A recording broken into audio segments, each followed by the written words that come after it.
Didn't expect to see so many people at our house that morning. When I opened the gate, the first person I saw was my husband's sister. Our eyes met, and in that moment, I could already feel the weight of her questions. I whispered under my breath. Banji called his sister to settle our fight. Then I looked behind her and noticed slippers and shoes scattered by the door. There were more people inside. She had never liked me, and I'd always known it. That morning, I could already tell it was going to be a long day, but nothing could have prepared me for what came next. Where were you, Bewaji? Why weren't you picking up your calls? She asked, her eyes scanning me from head to toe. I tried to speak, but the words clung to my throat. I couldn't push anything out. You cried him. You finally cried my brother, she yelled. All he ever did was love you, Bewaji. Why did you cry him? Cry who? I didn't cry anyone. Then where is my brother? We fought last night. Then he sent me out in the rain. And so you couldn't stay outside on the bench right here. You left. You vanished. And now he's gone. I know you cried him. My instinct tells me you did. You cried him. She stepped closer and grabbed the front of my top. Her breath was warm and sharp, and I froze. My heart was beating fast. I didn't understand what was going on, as everything felt blurry. Is Banji dead? I asked myself silently. I didn't know what I was supposed to do. Was I meant to scream? Throw myself on the floor? That was what people did when they heard their husband had died. That was what I had seen in movies. In stories, I asked, what about my children? Do I look like a nanny to you? You could have thought about them before you walked out of this house last night. My voice trembled. Where is my husband? Where is Banji? What happened to him? She looked at me like I was invisible. Her voice cracked as she said, he's on my head. Carry him. I walked him. I saw six other members of Banji's family seated in our living room. My kids were sitting on one of the woman's lap, munching on biscuits, their tiny hands clinging to the snack like nothing had happened. Good morning, Maz. Good morning, sirs. I greeted with a small bow. None of them responded. Their eyes moved past me like I wasn't there. My children ran to me, smiling at the shoulder of their biscuit. Mommy, see, they gave us biscuits, they said. Okay, go to your room. I'll join you soon, I replied quickly, watching as they ran away. They told me Banji was found unconscious that morning by our oldest son. The boy had gone into the room to greet his father and met a nobody instead. They rushed him to the hospital, but he was already gone. The doctor said he had been brought in dead. I placed my head in my pants as a sharp pain crawled from the front of my head to the back, and my chest felt like it was caving in under an, under an invincible weight. Everything in me was aching. My body, my mind, my soul. I wanted to cry so badly. Just one tear. Anything to show I cared, that I still felt something for the man I once called my husband. But nothing came. Not a single tear fell. There was only silence. That heavy, suffocating silence that echoed louder than screams. I wonder if I had gone completely numb. Was I this hollow inside? Had pain replaced love so deeply that grief could not reach me anymore? Where is his body? I asked, my voice barely above a whisper. They looked at each other for a moment before his sister turned to me. His body? Is that what he is to you now? A body? If her voice was laced with venom. I always knew you never loved him. You and your family bled him dry. Now he's just a body to you. Before I could respond, she pulled down Banji's framed picture from the wall and fell to the floor, clutching it tightly against her chest.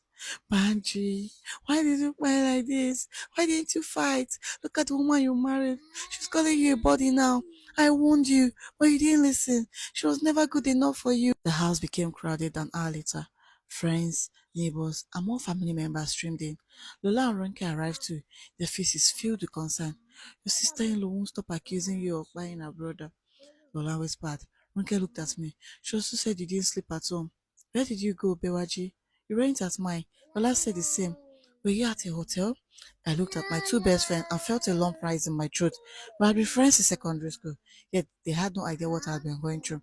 I had kept everything to myself, even the deepest ones. I didn't expect Banji to cry. I didn't even know how to explain what happened.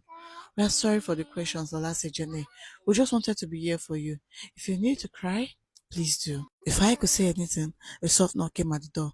Banji's brother stepped in. His sister had sent him to call me. We need the password to his phone. We need to access his money, he said. Why? I asked confused.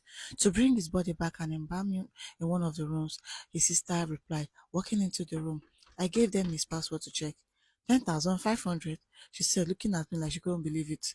This won't even fret the car to bring him home, she said flatly. Let's leave him at the instead. We have the keys at home. I don't want them traumatized. I tried to explain. There is children too, she snapped. Till death do you part, and death has done that. You have no say here. We'll figure it out. My heart was tired. I was tired. Those words hit me so hard, and I couldn't hold back the tears. I remember how he walked into my life and how I surrendered my heart without even trying to resist. I met Banji at a secondary school reunion. He was two classes ahead of me, and I didn't know him back then, so I was shocked when he called my name and asked to sit beside me.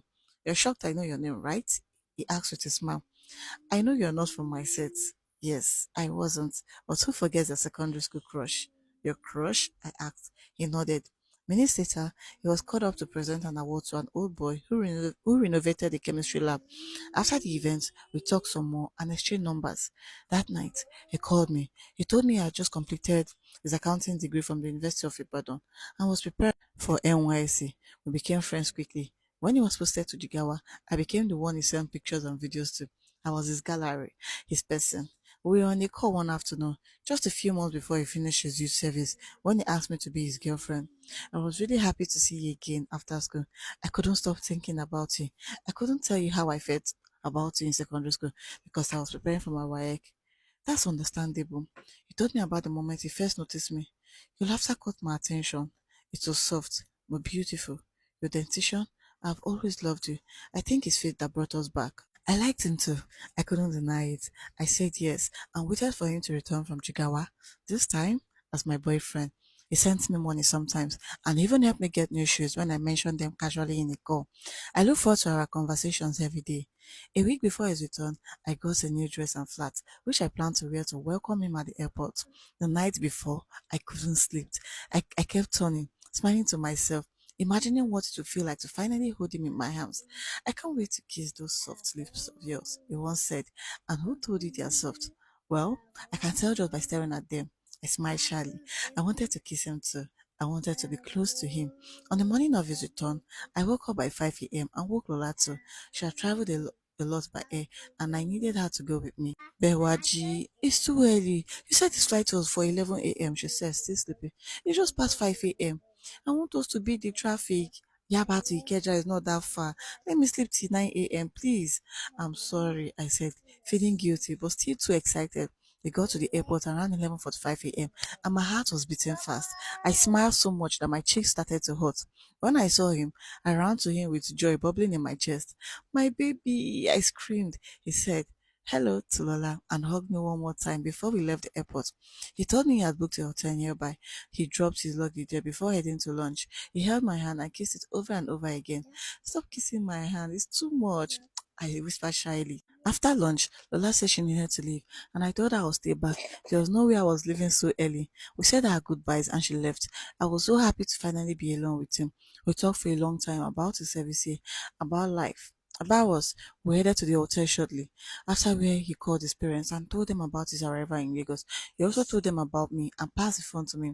I was nervous, but they seemed warm and kind. His mom asked if I would be returning with him to Ibadan, but I said no. I planned to leave around 5 p.m. that evening, but he begged me to stay. Please, Bewaji, I don't want to be alone. I've waited for so long to hold you like this. I stayed. We watched two movies in bed. Just after the second one was about to end, I felt his hand gently brush across my lips. I knew they were soft, he whispered. My heart started to pound. My stomach turned and flipped like I was falling. Can I kiss you, please, Bewaji? Yes, I whispered. He leaned in slowly and kissed me. It was deep and passionate. When we pulled apart and we were both out of breath, he placed his hand on my thigh, rubbing it gently and moving closer to my. No, Banji, I don't want to do this, please. No, Banji, he stopped, pressed his phone and laid back silent.